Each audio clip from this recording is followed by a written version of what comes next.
Salam, bugün renkli kağıtlardan bayrak düzəldəcəyik. Mənim bayrak maketi hazırdır. Birinci görək Türkçülüyümüzü bildirir. Bəzi kağıtlarımın yapıştırıcısı var.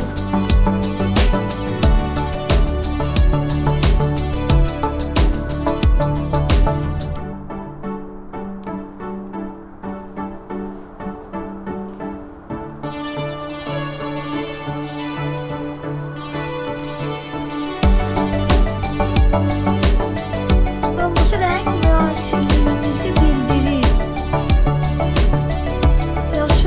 Yaşıl renk İslam bildirir. Burada ise yapışkandan istifade edeceğim.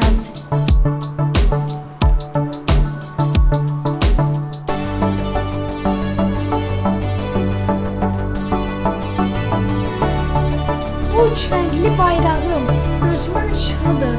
Azadlığın ışığından doğan bir ışığıdır. Üstümdeki ay ulduz gelir benim hoşuma. Ay rüzgar